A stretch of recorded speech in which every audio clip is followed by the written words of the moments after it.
Test. Di pa siya Ayan. Mic test. Yun, nasa baba. Hindi natin makita. Mic test, mic test. 1, 2, 3. Alright. Now we can do it. Alright. Is it moving? Is it recording? Naka-record Yes. siya. Okay. It's recording. Okay. So we're back on the blue benches. Wait. I just said 3 when you said that. Oh, sorry.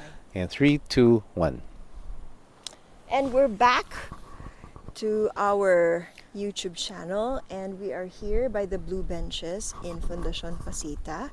And as I mentioned earlier before going on a break, we are here in Batanes to celebrate the 10th year anniversary of RD's marriage proposal by the blue benches. Yun. These are not the exact blue benches where he proposed because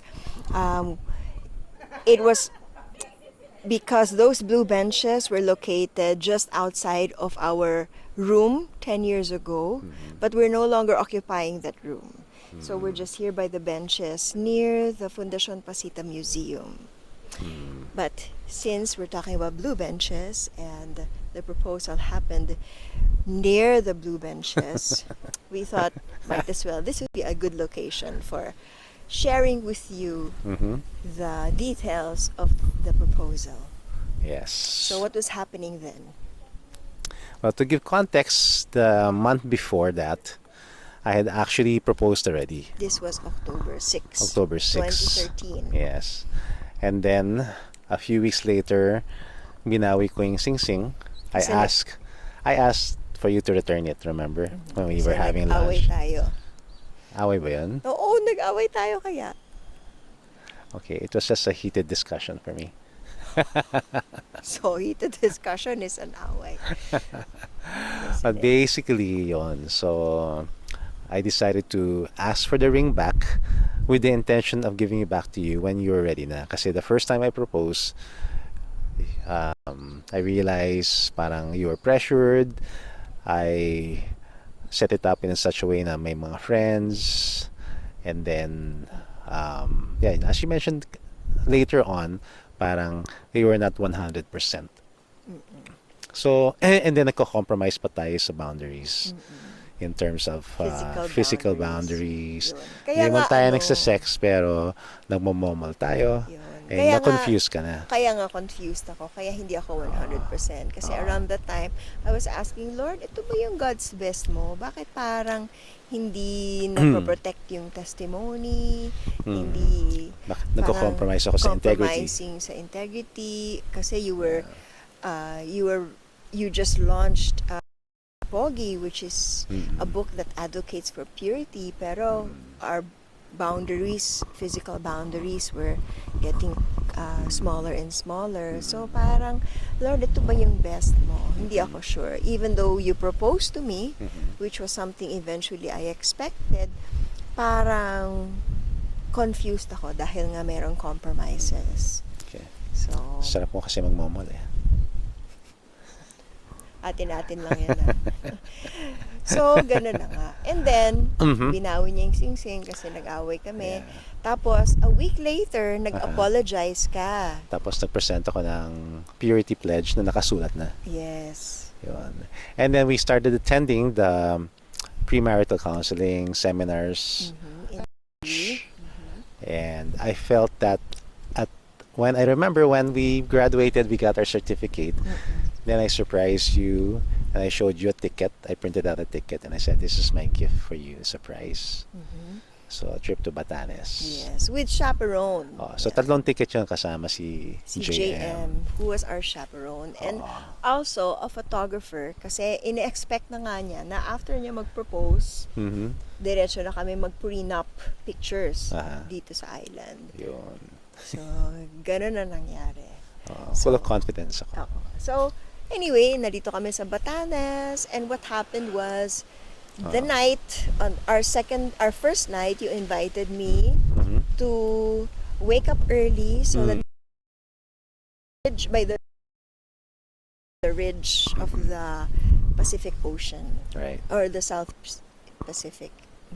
Is that South Pacific or South China Is Sea? it South China Sea? I'm not sure. We can check. Oo. Check the description.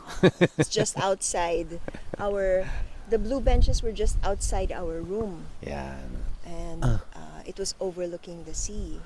Yeah, just So- I remember we were worshiping, just praising God and praying. And in the middle of when you were singing, parang I stopped and I said, Lord, if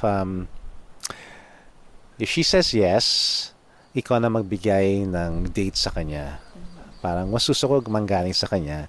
And, that would be parang, I don't know why I ask God those things. Parang I'm so sure that He's gonna do it or answer. But I just ask God, ikaw na magbigay ng date sa kanya. Yun.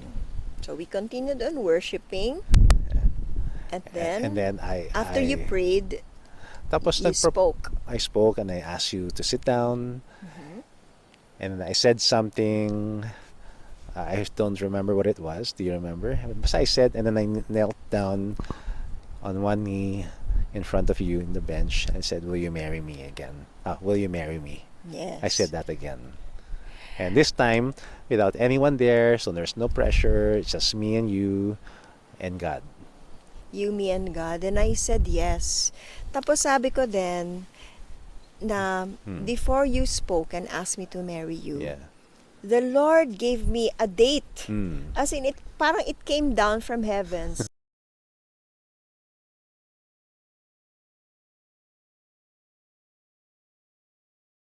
I just prayed that that God would be the one to give you a date, our wedding date. Yun. Oo. So, when you told me that, sabi Galing, no? ko, eto na nga. Eto na nga yung confirmation na si God na talaga ang nagko-confirm sa akin na siya na mapapangasawa ko, eto yung date ng wedding namin. Yun. Kaya dun ako nag-yes. As in, yes na sure na ako. Because of that date. Because But how did you know that it was a wedding date? Until you told me that you asked for a and wedding then- date, I didn't know what that date was about. Okay. And so when Kaya I said sabi it ko, was a alam mo, wedding before you asked me to marry you, hindi pa ako nag-yes. Before you asked me to marry you, yeah nga. may binigay na date sa akin si God, Oo. March 25. Ano Oo. kaya yun? Oo. Tapos saka mo ni-reveal. And before I ask you, I asked God to give you a date. Yeah. So yun na yun. Okay, so my answer is yes. That's how Okay. it happened. Uh-huh. So before you said yes, you asked me what the... Date was about. Hindi ka kagad nag-yes when I asked you to marry. Kung walang nag-date, walang nag-date, hindi ka mag-yes. Baka confused pa rin ako. Pero dahil nga merong date na dumating, alam ko na si God talaga Paano mo to. alam na God ordained galing kay na. God talaga yun? Hindi You ko- know, the sheep hear His voice. Ayaw. The sheep know the voice of the shepherd. So I know it was God. Okay. Kahit sa akin dumating. Pero sa'yo rin pinarating. Sa'yo pala pinarating. Kasi Sa akin yan ang nasabi. time na nangyari. No? Kasi the first time was when I asked that God whisper my name in your heart. Kung ikaw talaga. Kung ikaw talaga yung God's best ko. Yun ang sign mo. Oo. Maybe I should ask God for more of that. Maybe. Like, So yan ang storya ng Like, proposal namin dito oo. sa Batanes amongst the blue benches. mm, Kaya on this trip, ano tayo? reenactment. Nag-reenactment tayo ng ating mga prenup pictures. Yun.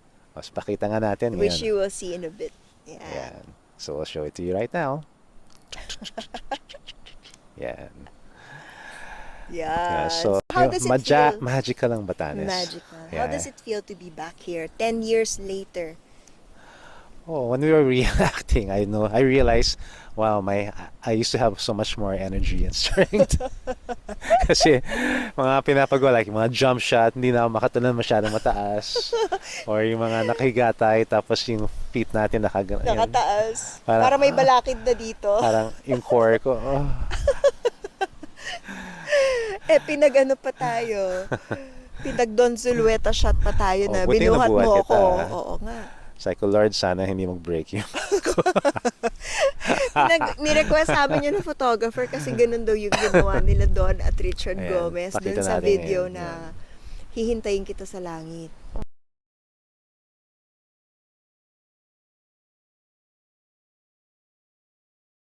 nature, the Uh-huh. mountains against the sea. Yeah. It's really so beautiful. Yeah, naging co-star mo rin si Richard Gomez, di ba? Dun sa isa Oo. naming movie. With Sharon din yun. With With Sharon naman yun. Sharon. Yung, Oo. Wala ba si Don doon? wala. Okay. Anyway, I have a picture with showing me and Richard Gomez side by side. Di ba? Oh, so sino ngayon ang mas natural ang smile? Ewan ko sa'yo kung sino mas gwapo sa amin dalawa. Siyempre, ikaw na. Ikaw na ang forever crush ko ngayon. Hindi na si Richard Gomez. Wow. Uy, huwag tayo maingay ha. Atin lang yan. Baka mabash ako dito. Okay. Anyway, after that, Ako naman ang feeling ko being back here. I'm just grateful. I'm grateful for this island. I'm grateful for this boutique hotel. I'm grateful for nature everywhere and just the beautiful memories of God's faithfulness. Diba? I mean, He was so faithful 10 years ago when He confirmed with me that it was indeed you who was going to be my husband. And now 10 years later, parang wow, ang dami nangyari, pero faithful pa rin si God. And na-prove niya time and again na ikaw talaga yung perfect partner for me. Nax.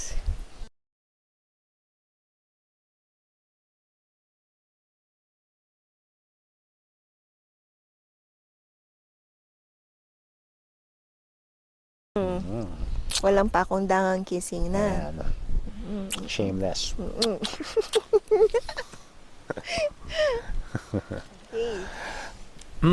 But looking back, and I'm grateful also, at that time, di pa tayo kasal.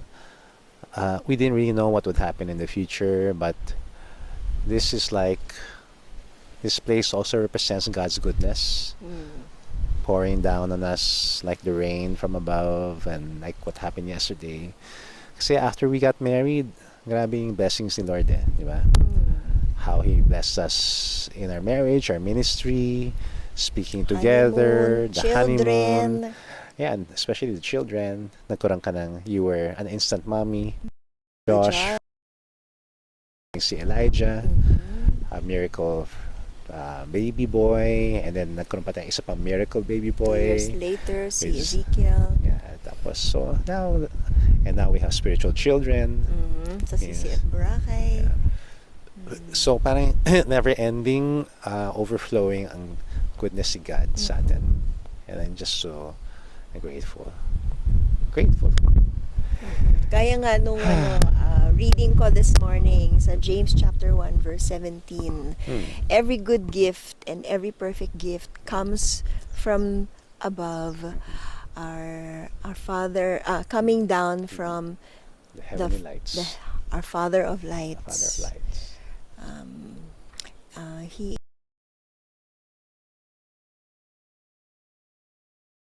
variations and no shadows due to change. He doesn't change. He doesn't change. Yun naman ang kagandahan na every good gift and every perfect gift comes from above, 'di ba? Parang tatay mo na alam niya kung ano yung mga hilig mo, ano yung tunay na magpapasaya sa'yo, alam niya kung ano yung best para sa'yo. So, parang ganun si Father God, 'di ba? Na alam niya kung ano yung best na magiging partner para sa atin.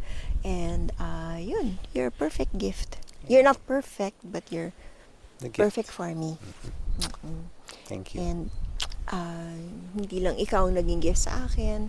Marami pa mga gifts na dumating after that. And because of His, His goodness, His mercy, the best gift that He has given us is Jesus Christ. Diba? Our strength, our salvation, our hope, our Savior, our Redeemer. And He has really given us the perfect gift to be in an intimate relationship with Jesus Christ and experience the fullness of life. He even here on earth, and eventually, diba, eternal life with Him in heaven. And there are no variations. Ibig sabihin that He never changes. He is the God of light. yung liwanag na walang masama, walang darkness, and no shadows due to change. So hindi siya nagbabago. Jesus is the same yesterday, today, and forever, which proves His faithfulness and His trustworthiness. Amen. And I will forever give Him all the praise and Praise glory God. and thanks. Praise God. Thank you, Pastora. Pastora na ako ngayon. Impastora, parang ikaw. Ako naman on a concrete level, without the Lord siguro guiding us, being behind this marriage, we would have fought more often or really had a rough marriage. Because of Him, we whenever we argue or fight, we remind each other, especially you. You That remind me that I we're am not not your enemy. yeah, we're not enemies, that there's the real enemy out there, that instead of fighting each other, we should fight for Our marriage. our marriage. Yun. Yeah. So, yeah, so much to be grateful for in this marriage. And, So, pag nagkaroon So- tayo ng girl, nabuntis ako, papangalan natin, Pasita. Ang funda. Despacita. Desposita. Kung lalaki. Desposita. Basco. Basco. Fundo. Bata. Parang Bakit bata? Efren Bata. Yeah, so the Eduardo Dahil batanes. Batanes. Or si Ness. Yes. Anyway, joking aside, Huwag ka mag-joke ng ganyan, baka magkatotoo. yeah, we're really, really grateful. So, thank you, Fundación Pasita, for being part of Yay. our love story. Yan. And, yeah.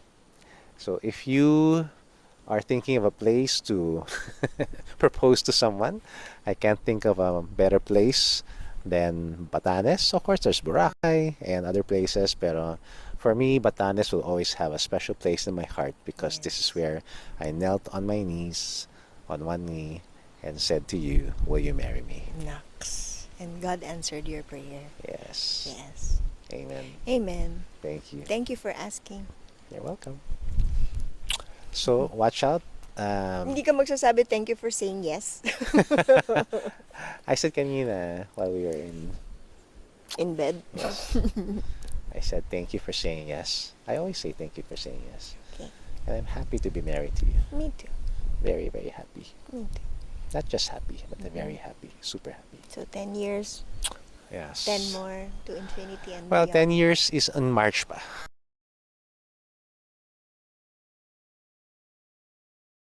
Nga ng aming 10th year wedding celebration. Yan. Saan natin gagawin? Sa Boracay. O sige. Abangan na lang nila. Sige. Mag-aantay pa sila ng 4 months. Wala pa, hindi pa natin fina-finalize. Alright.